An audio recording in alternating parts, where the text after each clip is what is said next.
10월 15일 오순절 20주일 되겠습니다. 묵상기도 드립니다.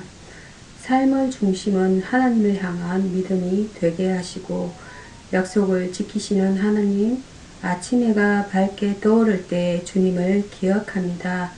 새로운 시작을 알리는 밝은 빛이 나의 영혼에 가득하게 하소서. 주님은 날마다 새로우셔서 지나간 일을 잊게 하시며 미래의 소망을 주시는 하나님이심을 고백합니다. 하나님은 내가 잊어버린 약속도 기억하셔서 나의 인생 가는 길 가운데 언제나 신실하게 약속을 지키시는 분임을 믿습니다. 나와 함께 하신다 하셨고 나를 지키신다 하셨고 인도하신다 하셨으니 그 말씀 그대로 일하여 주소서. 힘이 없고 약할 때에 하나님께서 힘이 되어 주심을 믿습니다. 언제나 내 삶의 중심에 가장 건보는 아버지 하나님을 향한 믿음이 되게 하시고 견고하여 흔들리지 않는 아버지의 자녀가 되게 하소서.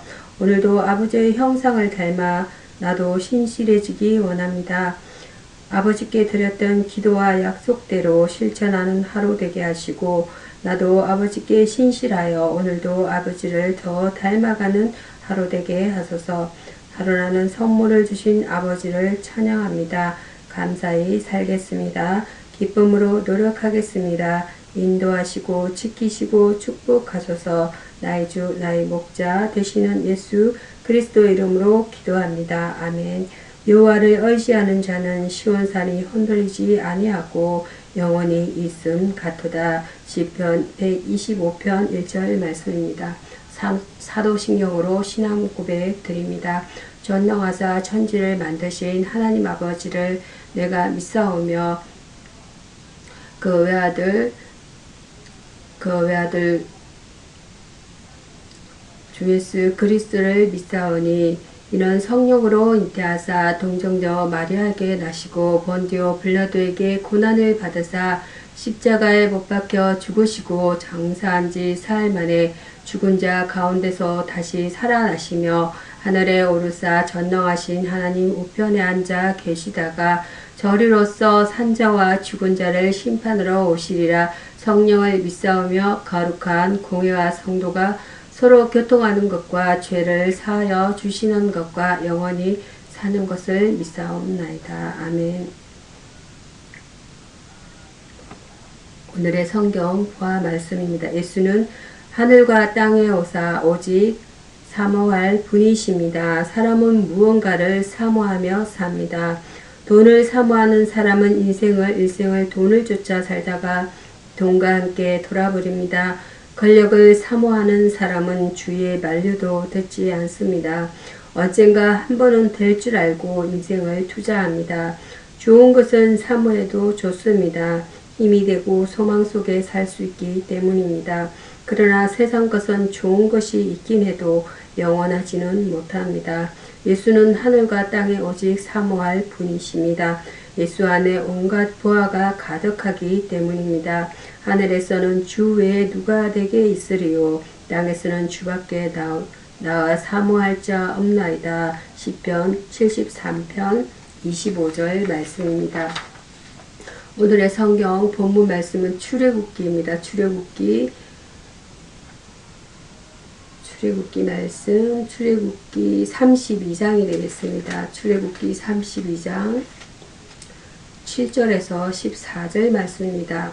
모세의 중보기도라는 본문 내용으로 은혜를 나눠보고자 합니다. 본문은 모세가 하나님 앞에 이스라엘을 위해 중보 기도하는 내용을 언급하고 있습니다. 하나님을 배반하는 이스라엘입니다. 출애굽기 32장 7절에서 8절입니다. 첫 번째로 애굽 땅에서 인도하여 냄을 받은 그들은 하나님의 언혜를 배신하고 부패하였습니다. 7절 내용입니다. 두 번째로는 그들이 내가 그들에게 명한 길을 속히 떠나라고 하였으니 8절입니다. 하나님이 그 백성으로 더불어 계약을 맺기 전에 가르치신 바 하나님 섬기는 도를 그들이 속히 떠남으로 하나님을 노엽게 하였습니다. 모세를 시험하신 하나님의 제안입니다. 9절에서 10절 말씀입니다. 첫 번째로 하나님은 목이 곧은 백성을 진멸하시겠다고 하시고, 두 번째로는 모세의 자손으로 큰 나라를 이루겠다고 하셨습니다. 이의 두 제안은 모세의 어역을 충돌시킬 만하였습니다. 그러나 모세는 이 죄에 대하여 조금도 자기의 유익만을 추구하는 감정이 없음을 그의 기도를 보아 알 수 있게 됩니다. 지도자는 자기의 사욕을 버려야 합니다. 모세의 중보 기도입니다. 11절에서 14절 말씀입니다. 그의 진술은 하나님의 언약에 간구하고 있습니다. 첫 번째로 그는 하나님께서 언약을 변개치 않으실 것을 믿었습니다. 11절과 사무엘상 15장 29절입니다. 이사야서 55장 11절 말씀이 되겠습니다. 두 번째로 그는 애국인으로 하나님의 영광 사역을 욕되게 못할 것을 간구했습니다. 세 번째로는 아브라함과 이삭과 이스라엘을 더불어 맺으신 언약을 기억하소서라고 기도했습니다. 모세의 중보 기도는 하나님 앞에 진노를 받아야 마땅할 이스라엘 백성을 구원해 주었습니다. 중보라는 것은 아리브 메스테스라고 합니다. 평화나 우정을 회복시키거나 계약을 체결 또는 인중께 하기 위해 두 사람 사이를 연관시키는 중재의 역할을 말합니다. 그리하여 확정이나 보정이 되는 것입니다. 이어서 전해드릴 말씀은 시편입니다. 시편 106편이 되겠습니다. 시편 106편 말씀 시편 106편입니다. 106편 1절에서 12절 말씀이 되겠습니다. 시편 106편 1절에서 12절 말씀, 성도의 찬양이라는 본문 내용으로 은혜를 나눠보고자 합니다. 시편 106편에서 할렐루야 하면서 여호와의 사적을 전파하며 찬송할 자의 자격은 2절입니다. 무엇입니까? 공의를 지키고 행하는 자입니다. 3절입니다. 하나님은 거룩하시며 106편입니다. 어려우십니다. 그는 공의를 강물처럼 흘러보내라고 하셨습니다.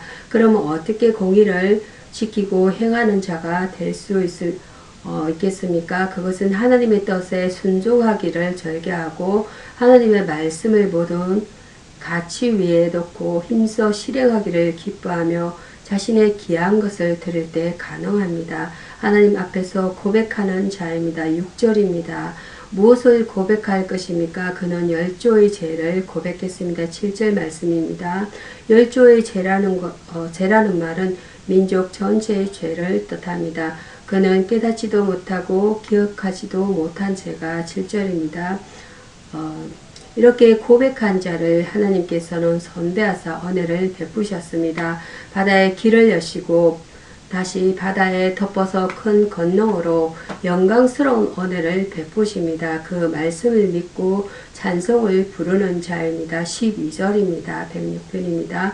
하나님께서는 위대한 구원의 역사를 바라보고 그 은혜에 감격하며 당신의 약속을 믿고 할렐루야 감사의 찬양을 부르는 사람을 찾으십니다. 그리고 하나님께서는 그러한 자를 부르셔서 전도자와 찬송하는 자로 삼으십니다. 그리하여 그들의 입술에서 나온 할렐루야라는 외침 속에서 당신에 대한 영광의 찬송을 받으십니다. 성도들은 고난 가운데서 인도하셨던 것을 그들이 기억하고 찬송했던 것처럼 은혜를 찬양해야 합니다. 찬송이라는 것은 쉼입니다. 하나님께 찬양이나 감사를 드리는 거룩한 노래를 의미합니다. 성경에서 이러한 노래들을 모아놓은 가장 오래된 책은 시편입니다. 죄에서 구속함을 받은 자들은 구속주에게 찬송 드리기 마련인 것입니다. 이어서 전해드릴 말씀은 이사야서 25장입니다. 이사야서 25장 이사야서 25장 1절에서 12절 말씀입니다. 1절에서 12절입니다. 천국 잔치라는 본문 내용으로 은혜를 나눠보고자 합니다. 경기장에는 패자의 눈물과 동시에 성자의 기쁨의 함성이 있듯이 하나님의 심판은 양면성이 있습니다. 천국 잔치의 주지자는 하나님이십니다. 6절입니다. 하나님이 주관하시고 배설하시는 잔치의 장면은 상상도 할 수 없습니다. 우주의 창설자시요 모든 인류의 주인 되시는 하나님이 천국 잔치의 배설자이십니다. 그분만이 천국을 주장하시고 관습하실 수 있으신 관장이시기 때문인 것입니다. 그러므로 이 잔치에 참여하는 자가 복된 자인 것입니다. 계시록 19장 9절 말씀이 되겠습니다. 초청 대상은 하나님의 모든 백성입니다. 6절입니다. 누가복음 13장 29절에서는 만국의 백성이 하나님 나라의 잔치에 동서남북으로부터 와서 참석할 것을 말했습니다. 과거에는 선민 이스라엘만 그 초청장을 발부받았으나 그들이 그 초청에 응하지 않았기에 이방인 세계 만민에게도 그 초청장이 발부되었습니다. 그러나 예복을 입지 않는 자는 추방될 것입니다. 마태복음 22장 11절에서 13절 말씀입니다. 잔치의 장면은 다음과 같습니다. 6절에서 9절 내용이 되겠습니다. 우선 음식이 풍부합니다. 6절입니다. 손님이 아무리 많이 와도 음식은 부족하지 않을 것이며 최고의 맛과 영양 있는 음식이 준비되어 있습니다. 계시록 22장 1절에서 2절 말씀, 또 사망의 공포가 영원히 없는 잔치입니다. 7절에서 8절 말씀, 영원한 생명이 보상된 자들의 영생잔치입니다. 계시록 22장 3절에서 5절 말씀입니다. 위로가 충분한 잔치입니다. 8절입니다. 그것은 영원한 완전함이 보상된 위로입니다.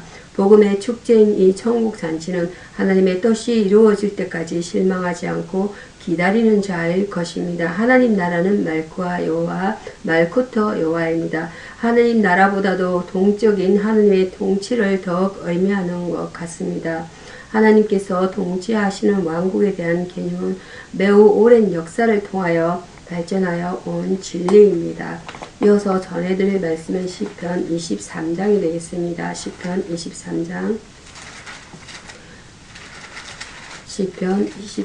말씀, 시편 23장 1절에서 6절 말씀, 여호와의 목장이라는 본문 내용으로 은혜를 나눠보고자 합니다. 본문은 선한 목자 되시는 하나님과 그의 사랑스러운 양떼인 성도와의 관계가 언급되고 있습니다. 여호와의 목장은 부족함이 없는 세계입니다. 2절입니다. 1절과 2절입니다.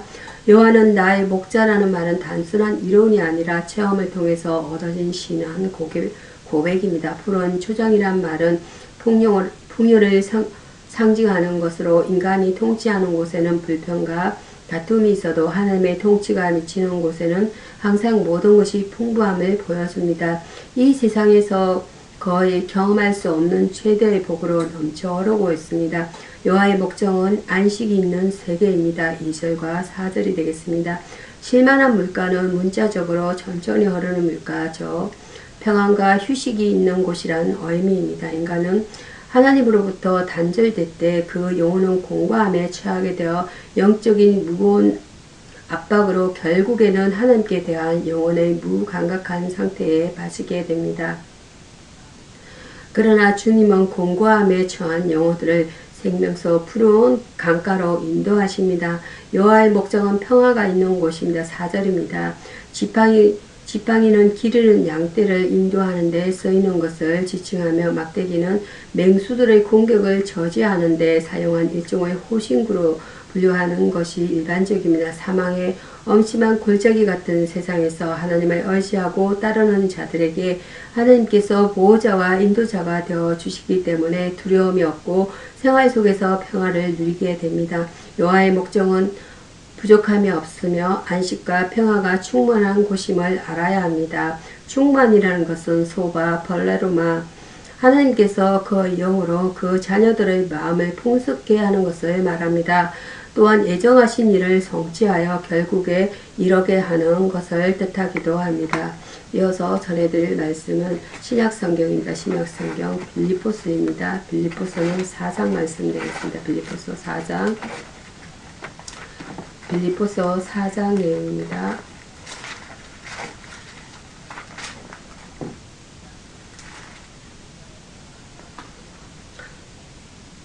첫째, 둘째, 셋째, 세 번째 단락으로 세 단락으로 나눠서 말씀을 전하고자 합니다.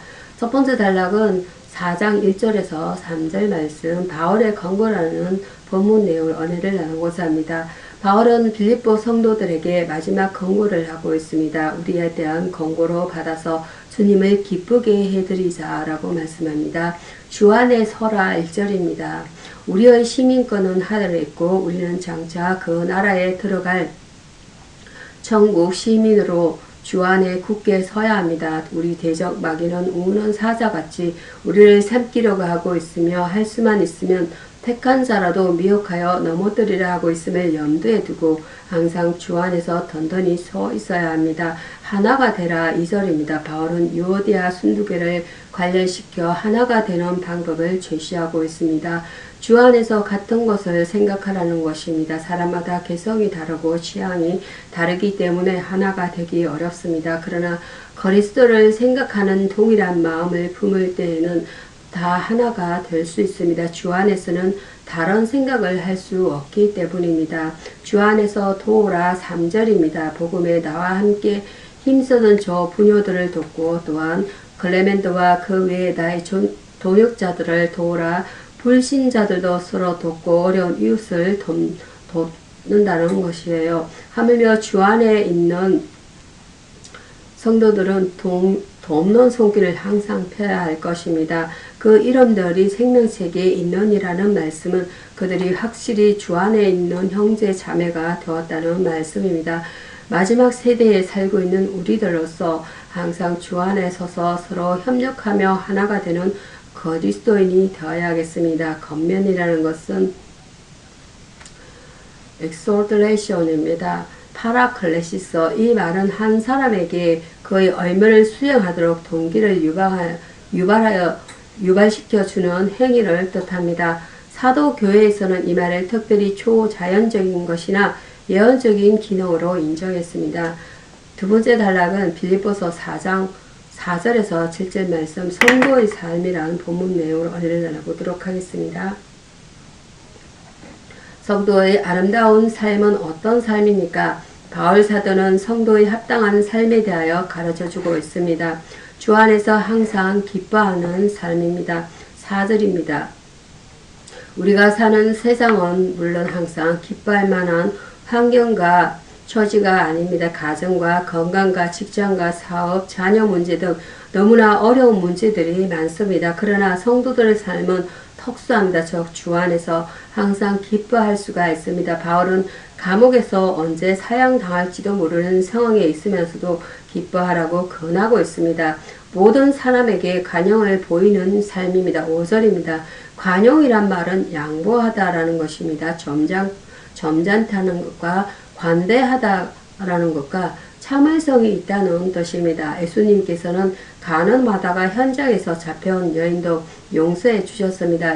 요셉은 형들을 넓은 마음으로 용서해 주었습니다. 관용을 베풀어야 할 이유는 그리스도의 재림이 가까우기 때문이며 주님 앞에 설 날이 가까우기 때문입니다.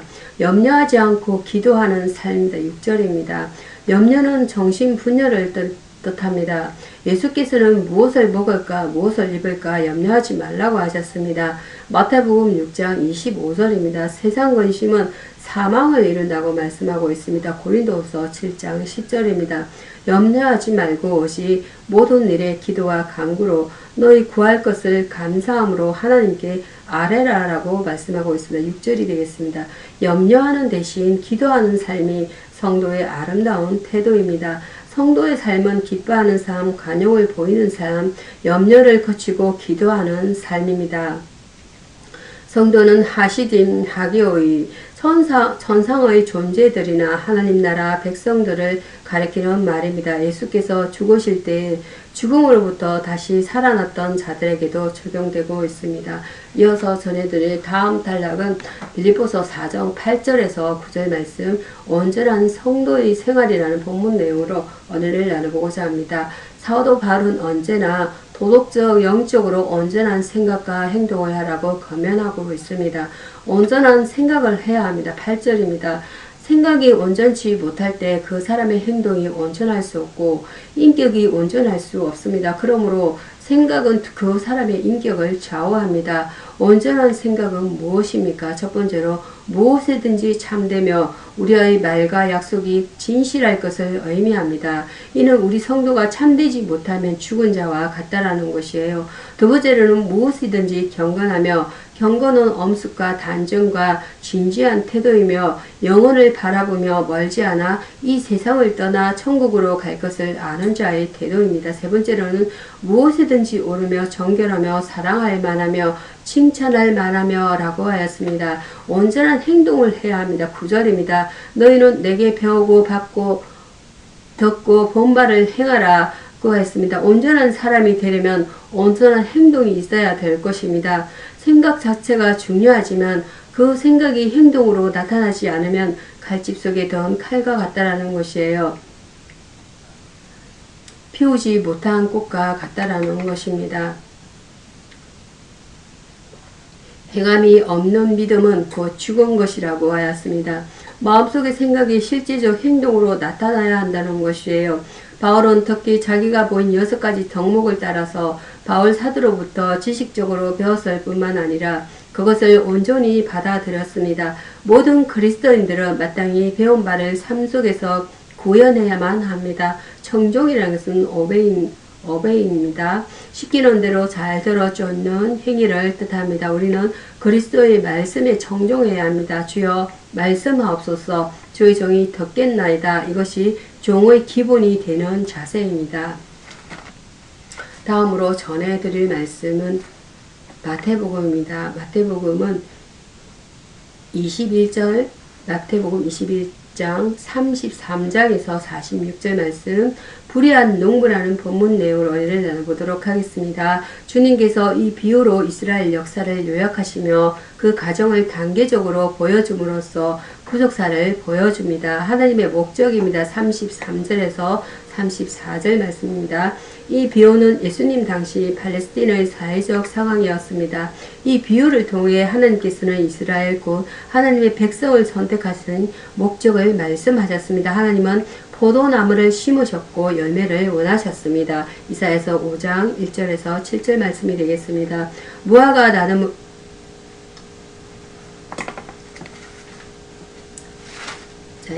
마태복음 22장 말씀 보겠습니다. 22장 앞전에 21장은 전해드릴 말씀이어서 22장 1절에서 14절 말씀 보도록 하겠습니다. 1절에서 14절 말씀 혼인잔치의 비유라는 본문 내용을 은혜를 나누고자 합니다. 하나님의 구원의 역사가 이방인으로 넘어가는 과정을 불의한 농부의 비유보다 좀 더 구체화하였습니다. 이방인의 반응입니다. 2절에서 7절 말씀입니다. 이스라엘은 메시아의 혼인잔치를 거절했습니다. 메시아를 믿음으로 말미암는 구원의 대연회에 하나님의 초대를 받았으나 그들은 싫어했고 3절입니다. 무관심했으며 5절입니다. 선지자들을 영역했으며 6절 말씀입니다. 하나님은 오랫동안 이스라엘을 인도하셨으나 그들은 스스로 임할 진노를 쌓았습니다. 하나님의 거듭되는 초대의 무반응은 마침내 이스라엘 회망을 가져왔습니다. 임금이 노하여 군대를 보내어 7절입니다. 마침내 로마의 티토 장군에 의해 예루살렘은 파괴되었습니다. 그리스도를 믿지 않는 것은 이미 심판을 받은 것입니다. 요한복음 3장 18절입니다.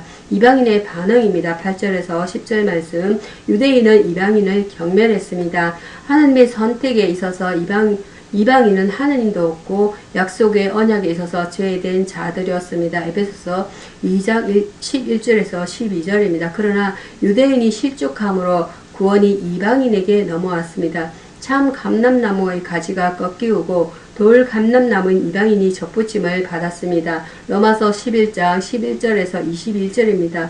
유대인은 믿지 아니함으로 실패하고 이방인이 그리스도를 믿음으로 혼인잔치의 기쁨을 상속받게 되었습니다. 하나님의 구원의 경륜은 이방인의 수가 차게 되면 다시 유대인을 회복시킬 것입니다. 로마서 11장 25절입니다. 유대인이 완악하게 되어 혼인잔치의 초대를 거절한 것은 하나님의 경륜이었습니다. 구원이라는 것은 에스와 소테리아 스스로는 도저히 빠져나올 수 없는 극심한 괴로움이나 커다란 위험으로부터 제3자가 건져내주는 일입니다. 우리는 이 구원에 참여하기 위해서 그리스도를 믿는다라는 것입니다. 기도하겠습니다. 사랑하는 주님, 제가 목숨보다 주님을 사랑할 뿐만 아니라 제 십자가를 지고 주님을 따를 수 있기를 원합니다. 십자가를 질 각오가 없이 안일과 유익만을 추구하는 자가 되지 않게 하여 주옵소서.